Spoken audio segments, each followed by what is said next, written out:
definitely what Senior's saying there, I do understand, but I still believe that this is not the reason why. I think if he was involved, he wouldn't mind. He wouldn't mind. So, boy, I don't even know. Prediction wise, I'm still saying I'm saying Eubank on points. Stay there though. Stay there. Yeah, so man. if Senior was still involved, would it be going down how it's going down? Yeah, I think they would have for the money that's involved and the Arabs that have funded this event. Oh, it's an Arab thing. Yeah, it's they're not called right. They're called Ring Magazine now.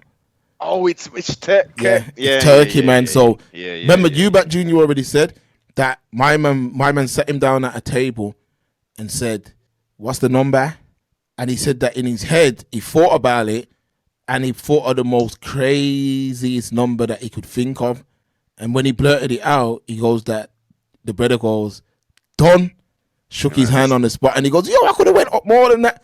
So remember, he said, "I want to call my dad and figure out what we need to do to make him be involved in this fight."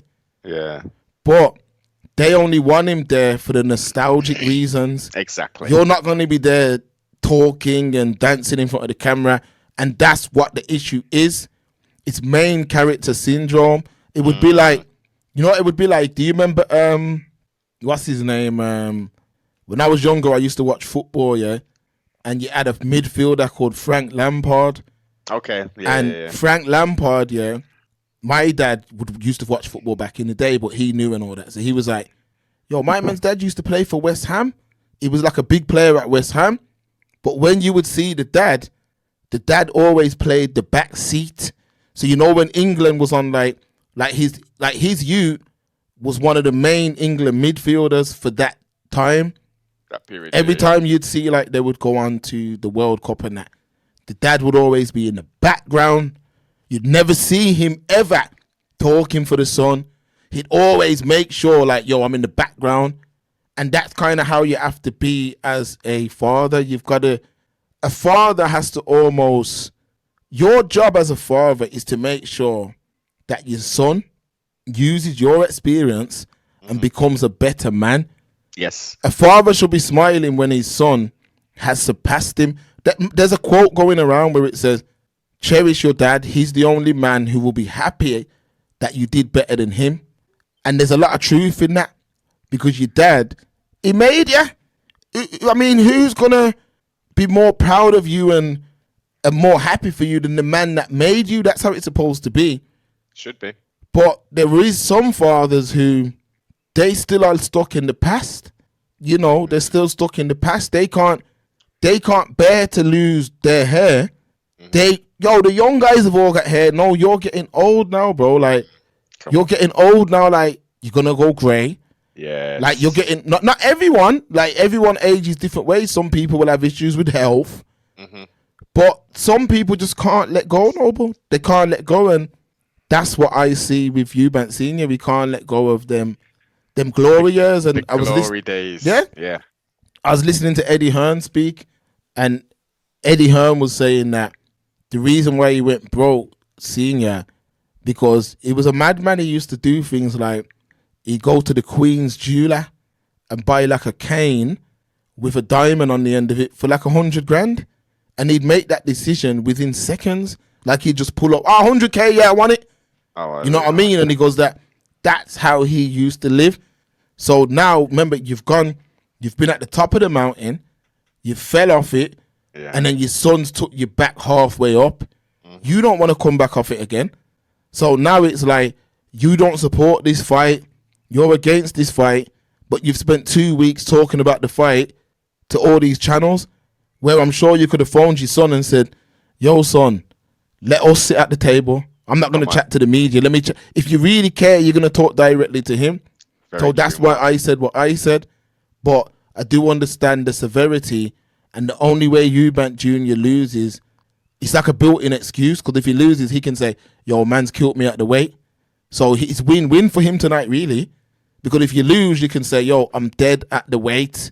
You can just say that. Yeah. Yo, I'm dead at the weight. So give me a rematch at 168, or give me a rematch and let me rehydrate. You know what I mean? Like like that's what there's an excuse built in. But if Eubank Junior is at any level of his normal performances, where he's not a world beater or nothing, but you don't have to be to beat Ben. Ben is not a world. Ben is not a world beater either. His dad was. His dad was a rough, tough man, but he weren't a skillful fighter like that. Brawler. The reality is, James Toney beats all these man in his prime. Facts. Come on. Roy Jones beats all these men in his prime, but Brits don't like hearing that. You get what I mean? Tony he had the skill and he was tough. Matter of fact, one of my favorite of all time. Yeah, man. Tony. And I'm saying these men ran from him, ran, both of them ran. What? They were saying Tony who? Yeah, I remember on the show, they were both sitting on the show. They were the brothers who Britain cared about, but they put Tony in and he was like, yo, I'll beat both these men. And then after that, they shook hands. Go and watch it, people. It's online. Go and watch it. It's online. And this is what I'm trying to say. So for me, all this thing, yes, you did a lot. You done your thing, but you, man, didn't fight the best out there. You just didn't, man. Roy Jones, man's ducked. You see what I mean? Man's ducked Tony. Them were the guys. Them were the guys you should have beat. I get what you're saying. Britain had its own scene, but them were the... And I'm not saying Mans didn't have big wins, but Mans knew that if they got in there with Tony, it's a mazza. See what I mean? And just like Calzaghe, I'll keep it real. Calzaghe, you fought brothers when they were old and grey. Bernard Hopkins, old and grey. Roy Jones Jr., you didn't fight the Mans in their prime. So when man are like, he beat Jones and he beat Hopkins, yeah, you did. Although, I'll give him credit for the Hopkins win, because Hopkins went on a second run after that. So I'll give him a little credit. He went on a second run on it, and when he become champ at 175. Remember they were calling him the alien because he was so old and he was beating, man. See what I'm saying? So they were calling man the alien, because remember he had that Philadelphia. It was very boring. I don't call it boring, but man would hold and that. Like he had his way of smothering fighters. That's what I'm saying. But Calzaghe fought him late. But the Brits will always say, "Oh, Calzaghe, yeah, but you didn't fight them mans there in their prime. You didn't." So it's a smart move. It's a smart move for people who are very calculated in that respect. If you really believe in yourself and your skills, and you want to prove, and the record will reflect that, you're gonna fight the best of the best, and you may lose, you may win. And it's those people who said, "No, you know, I've conquered this region. Let me go fight let's fight some other people." Those are the people whose names are cemented in history.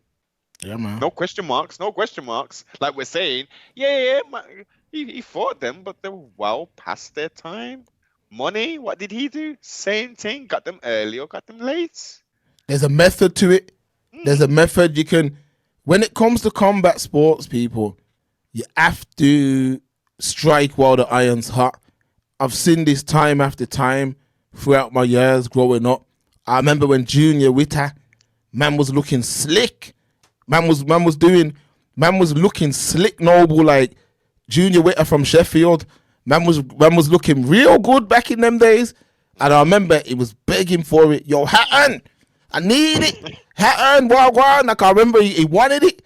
He wanted it, noble. And at the time, I think my man had the WBC or something. Yeah, he had the WBC at 140, Junior Witter. And he lost it to Timothy Bradley.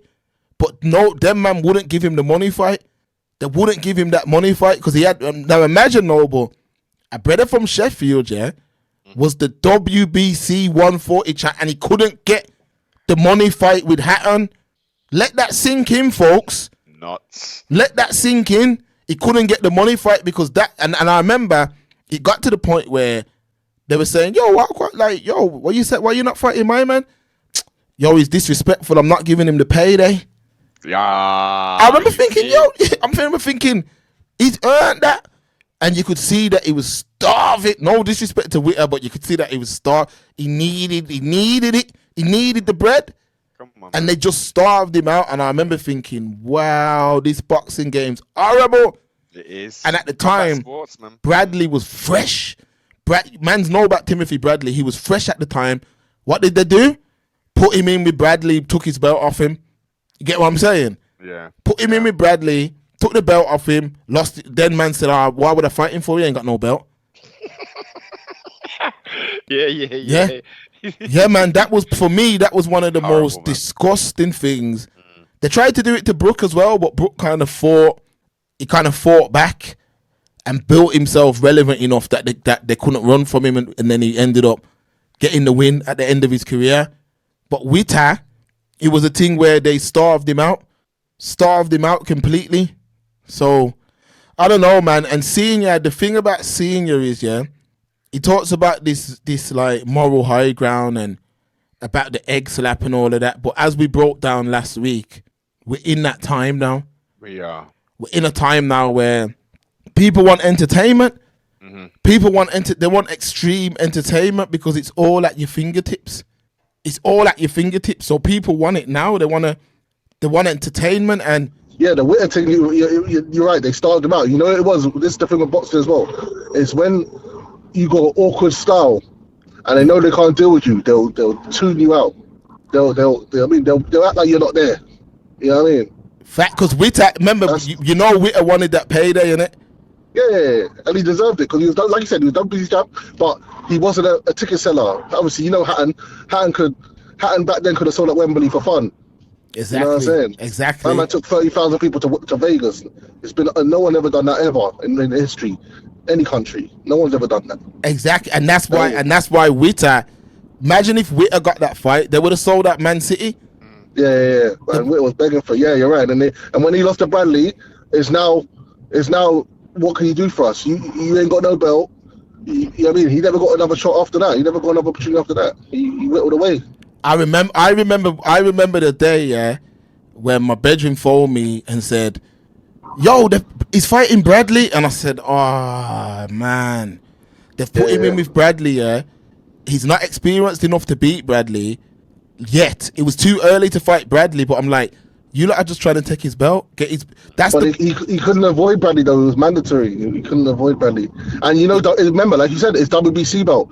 WBC want American champs. Yeah. They want an American champ. They don't know where it is. They're not getting big. What's it called? The belt fee. What's it called? You know what I'm talking about? Fees. Sanctioning fees. They're not getting big sanctioning fees from him because they get like 2% of the gate or whatever.